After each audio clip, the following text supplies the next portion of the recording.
इस अभी तक आदि शंकराचार्य ने जो जो कुछ भी कहा, वो human body, anatomy, physiology, mind के क्या काम है, हमारे एक इंडिविजुअल के हिसाब से क्या काम है, बुद्धि के क्या काम है, यहां तक का दिया हुआ है।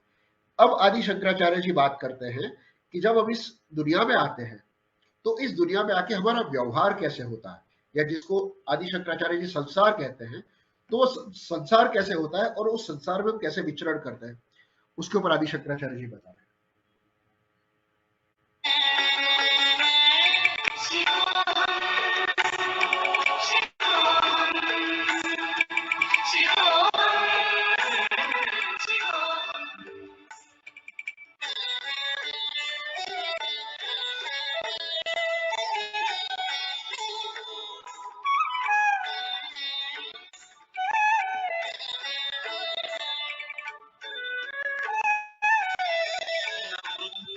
न शंका न मे जाति भेदः पिता नैव मे नैव मात्रा न जन्म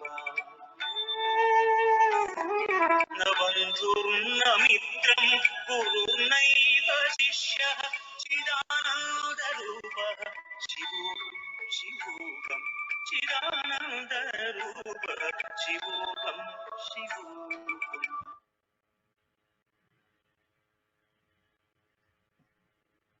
Yes, sir. I think we need to. Yeah. Yes. So यहाँ पर आदि शंकराचार्य जी बता रहे हैं, नवे मृत्यु शंका नवे जाति विदस। इंसान का सबसे बड़ा फियर क्या होता है? वो होता है डेथ का। दूसरा, उसे फियर होता है जाति भेद का, अर्थात मैं मेरी कम्युनिटी से बाहर हो जाऊंगा, मैं आइसोलेट हो जाऊंगा, उसका एक डर रहता है। तीसरा, कि जब वो बाहर की दुनिया में जाता है और बाहर की दुनिया में जब उसे प्रॉब्लम्स आती है, तो उसे सबसे पहले पिताजी याद आते हैं, और अगर उसे चोट लग जाती है, कहीं मार लग जाती है, तो उसके ऊपर घाव लगाने के लिए फिर उसको मदर की याद आती है। अर्थात हर इंसान के लिए उसका फादर एक प्रोटेक्शन लेयर होता है, और मदर हमेशा केयर की एक प्रोटेक्टिव लेयर होती है।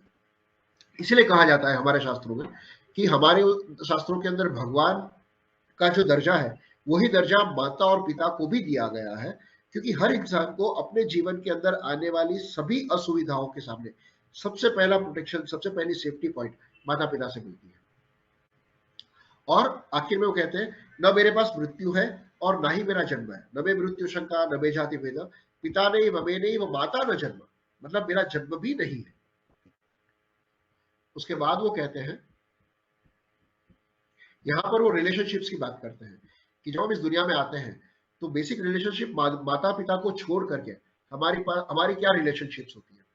तो एक रिलेशनशिप होती है बंधु की, अर्थात रिलेटिव्स की, इसमें चाचा, मामा, मासी, बुआ, कजिन सब लोग आ गए। सो एक होता है बंधु अर्थात रिलेटिव्स। मित्र अर्थात फ्रेंड्स। ये फ्रेंड्स आपके स्कूल फ्रेंड्स हो सकते हैं, कॉलेज फ्रेंड्स हो सकते हैं, प्रोफेशनल फ्रेंड्स हो सकते हैं, कॉलोनी के फ्रेंड्स हो सकते हैं, सोसाइटी के अंदर कोई भी तरह के फ्रेंड्स होते हैं। तो हमारी रिलेशनशिप में या तो हमारे रिलेशन है या हमारे फ्रेंड्स हैं। तीसरा, या तो हमारे कोई गुरु होते हैं, अर्थात जो हमें सिखाते हैं, जिनसे हम सीखते हैं। और चौथा, हमारे शिष्य होते हैं, यानी वो लोग जो हमसे कुछ सीखते हैं, जिसे गाइड करने का काम हमारा होता है। तो आदि शंकराचार्य जी कहते हैं, न मैं किसी का बंधु हूं, न मैं किसी का मित्र हूं, न मैं किसी का गुरु हूं, ना ही मैं किसी का शिष्य हूं। अल्टीमेटली मेरा जो स्वरूप है वो है चिदानंद रूप शिवोहम शिव। बस अब ये लास्ट स्टांजा है कि जो शिवोहम जो स्वरूप है, उस स्वरूप को किस तरह से आदि शंकराचार्य जी डिफाइन करते हैं, यानी जो आत्मा का स्वरूप है, जो हम कहते हैं हम सभी के अंदर एक आत्मा है, जीव है, यह है।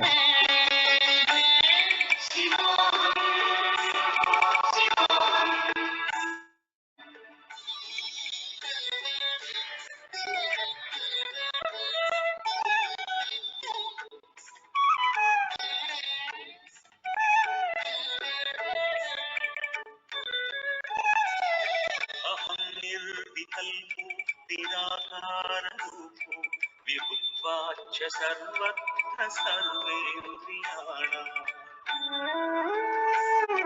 न चासङ्गतं नैव मुक्तिर्न मेयः चिदानन्दरूपः शिवोऽहं शिवोऽहं चिदानन्दरूपः शिवोऽहं शिवोऽहम्।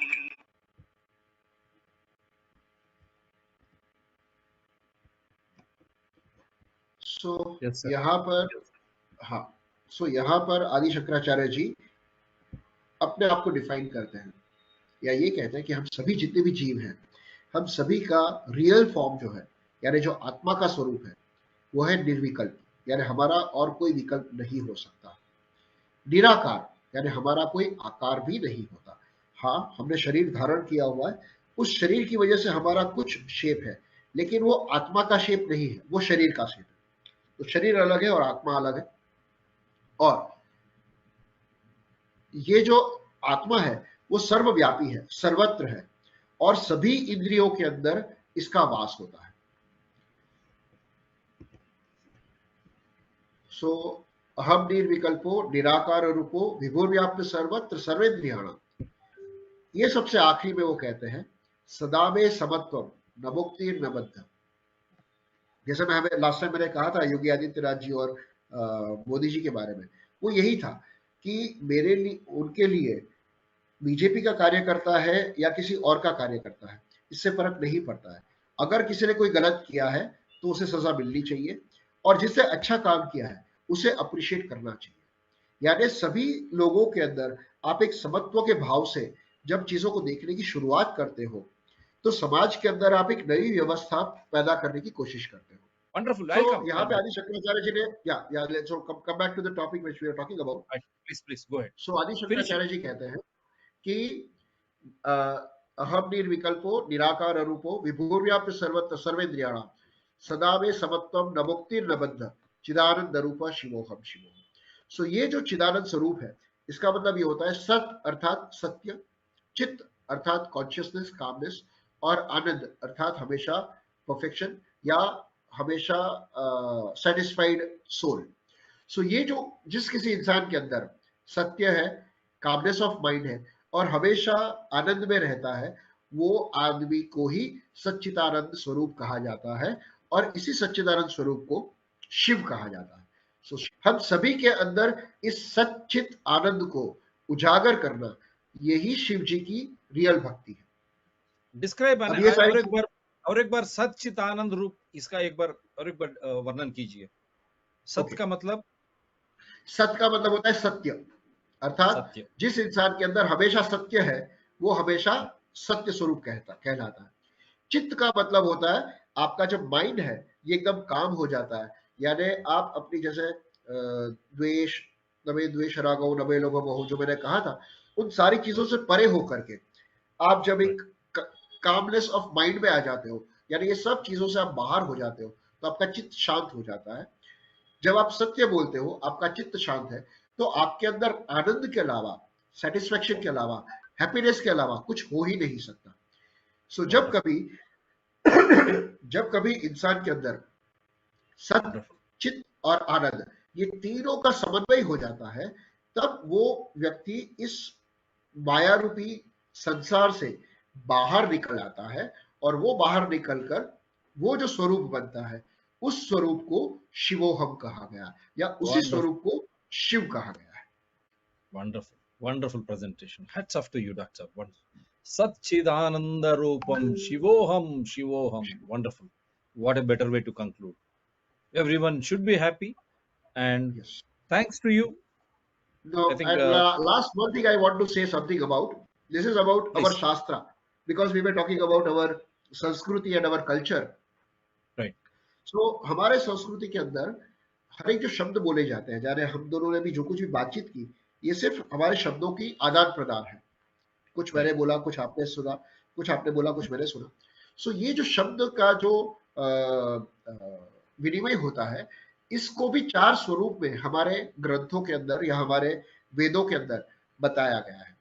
एक होता है शब्दार्थ, अर्थात सिनोनिम, हम जो बोलते हैं वो उसका जो मीनिंग होता है या उसका जो पास का जो शब्द होता है, उसको हम फाइंड आउट करते हैं।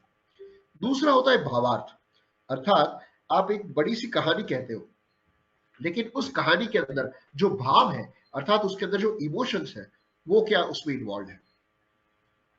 तीसरा होता है तत्वार्थ, अर्थात लेसन या लर्निंग, जैसे कहानी सुनाई जाती है, तो उस कहानी का जो सार होता है, वो सार आप वहां से लेने की कोशिश करते हो कि हाँ ऐसा ऐसा हो तो ऐसा ऐसा करना चाहिए, ऐसा ऐसा आपको नहीं करना चाहिए। और चौथा होता है गुडार्थ, अर्थात हिडन ट्रूथ। हमारे शास्त्रों के अंदर जब हम अध्ययन करते हैं तो हम इसी चार में से किसी एक तरह से इसका अध्ययन करते हैं। ज्यादातर हम हमारे शास्त्रों को सिर्फ शब्दार्थ तक ही समझने की कोशिश करते हैं, उसके भावार्थ, तत्वार्थ और गुणार्थ को जब नहीं समझते हैं, तब हम हमारे ही संस्कृति को, हमारे ही कल्चर को, हमारी ही परंपराओं को क्वेश्चन मार्क पे करना शुरू कर देते हैं। Wonderful. This is ultimate. Shabdarth, Bhavarth, Tattvarth, Gudarth, Gudharth, whatever हाँ, it is. But तो गुणार्थ जो है, गुड़ अर्थ Gudarth, मतलब जो चीज बहुत छुपा हुआ रहता है, इसको मेहनत करके फाइंड आउट करना होता है, और ये हर इंसान को खुद को करना चाहिए। वो हमें करके दे देगा, ये हमें बना के दे देगा, ऐसा नहीं होता है। right.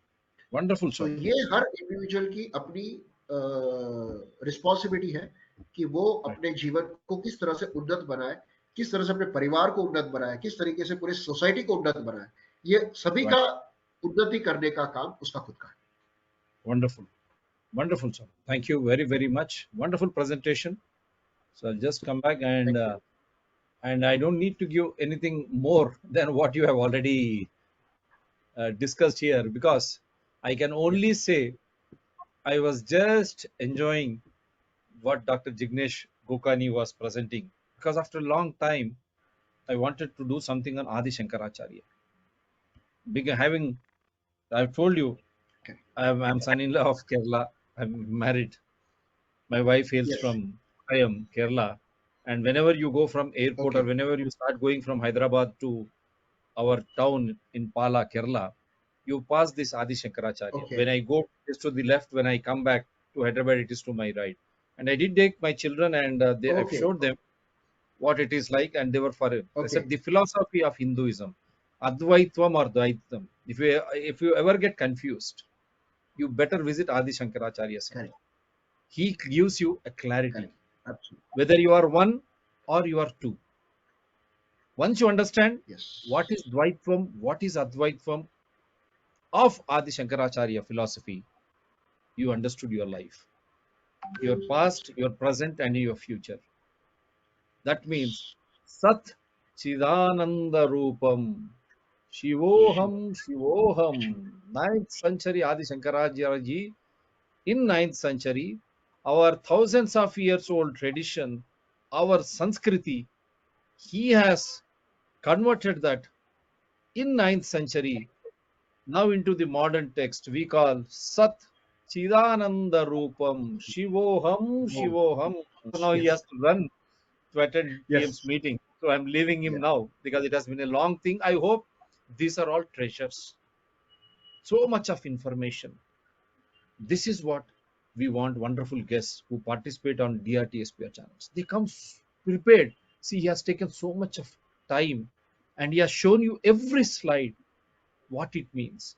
Simplified so that commoners can understand. Information. Once you understand, then he clearly said the Satya. Once you understand the Satya, the Chit, that calmness will come. Once that calmness comes into your body, you will become very, very happy. That is what is life is all about. Santosham sagam balam. We say, if you are happy, 50% of all your things are gone. Let us put that into practice now. At least after this show, I hope everyone will understand there is no caste, creed, or religion. It is only by your four, how they have divided. Brahmins, what are they? And Sudras, what are they? Not by caste, not by caste, by the professions or whatever you are inclined to take up. You become a Brahmin or a Shudra and you change, interchange. There is no specific thing called who are trying to impose that. Let us come out of these bonds to understand Adi Shankaracharya's ultimate goal.